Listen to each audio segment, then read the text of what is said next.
For most women, once they've seen Liquify, it becomes their new best friend. I call the Liquify tool the electronic liposuction tool, but it has a lot of different uses.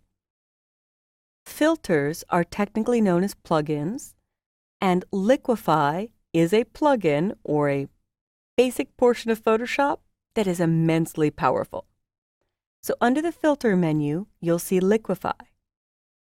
And once I run Liquify, there are 3 tools here that I typically use on beauty retouching, often on women, but for a lot of different things. Right now I'm on the forward warp tool, but what I want is the pucker tool.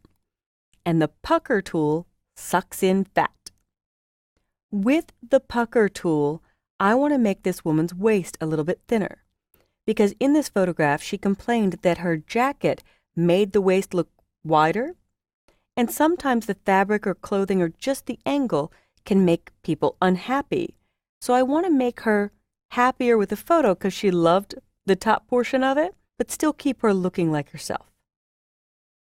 So when I use the pucker tool in the Liquify dialog, I'm going to dial the brush size up about as big as the area I'm trying to repair. So on this image, I find between 700 and 900 works well, a little over 900. And as I click, it just pulls towards the center, thereby skinnying her up. And I don't want everything moving towards the center. I have to make small clicks in different spots to really create more of a waist here, where the jacket is covering up the waist. Now, as I do this, you'll notice that it's pulling a bit of the bottom of the photo. So I think I'm happy with that waist. If I clicked OK, this bottom portion would just be white. So I will use the forward warp tool. And warp just basically pulls pixels in the direction you drag. So if I look at warp, again, I want it about as big as the area I'm fixing. So I will make the brush size, I'll simply dial it up, move my mouse over and check it out. Between 600 and 800 I think works well on this image. So I'll click and drag down and it just moves everything down. And when I click OK, I can choose Edit, Undo, Edit, Redo. I've made it much better, I've given her a little bit more definition in the waist, and I've still kept her looking like her. So here's another example.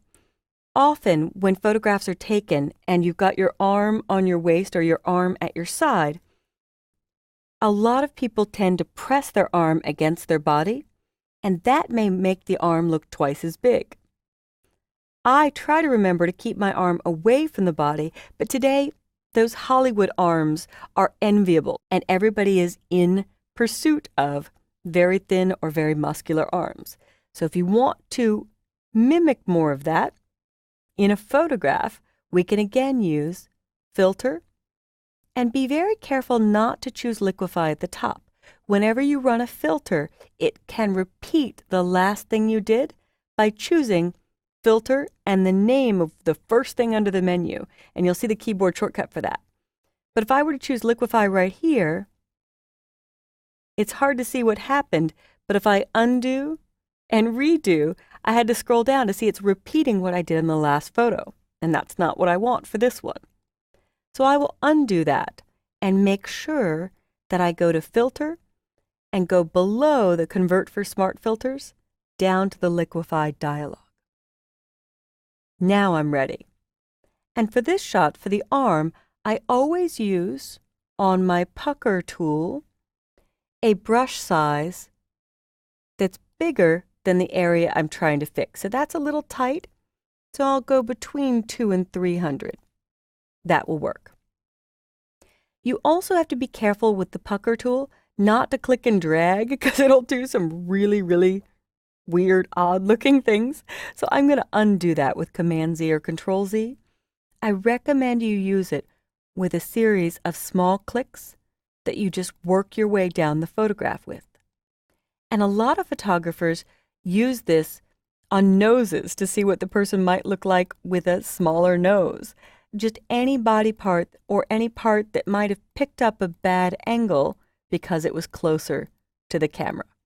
And I have to make sure when I skinny up the top that the bottom gets a little reduction as well.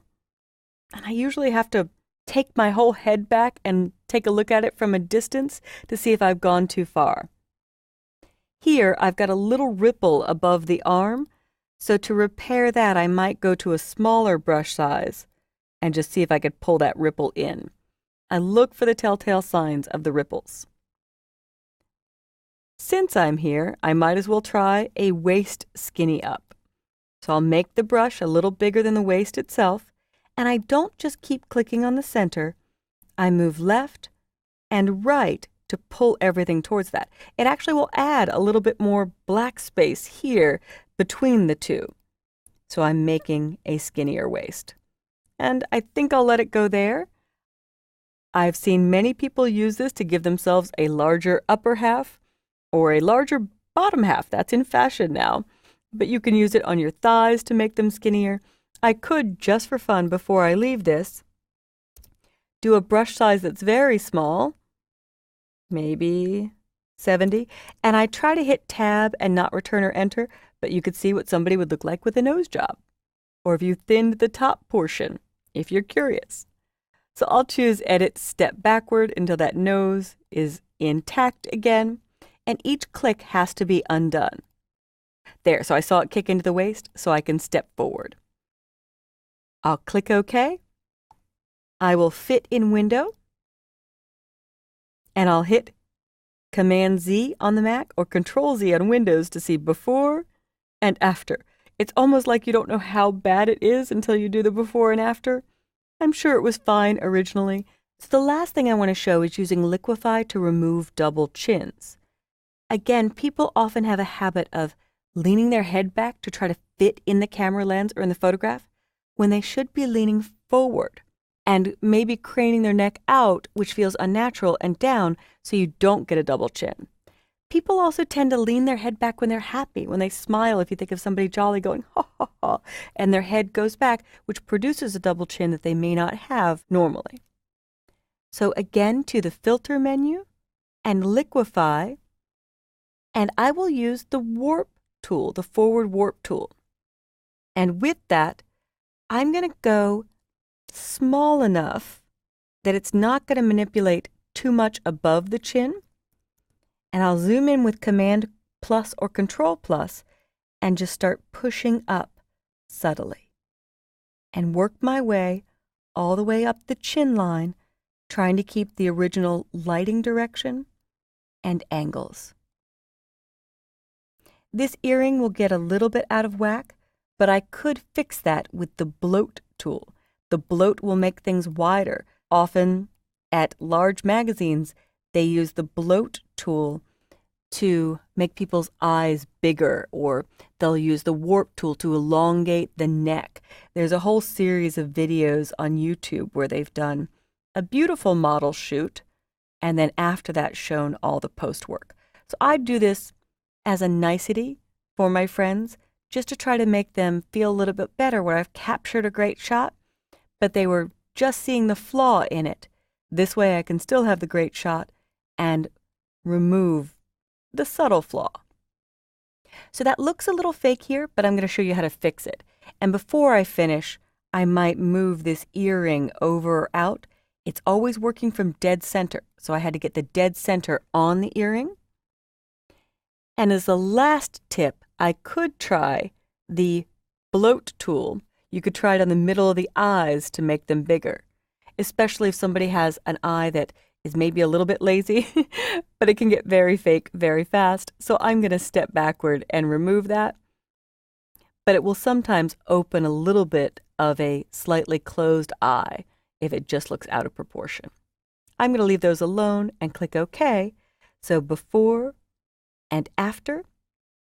And if anything looks out of whack, I'll zoom in and use my History Brush tool with 100% opacity to paint back some of the original chin line. That really helps everything look more realistic. in just a subtle amount. And now I can go to my history panel, click on the original, before, and after. And there's more work I can do, but my goal was to show you the two primary tools I use in Filter and Liquify, the Forward Warp tool and the Pucker tool, and illustrate what you could do with bloat. And I use it in a hopefully subtle way, but some really powerful moves on the image without a lot of work. So good luck with Liquify.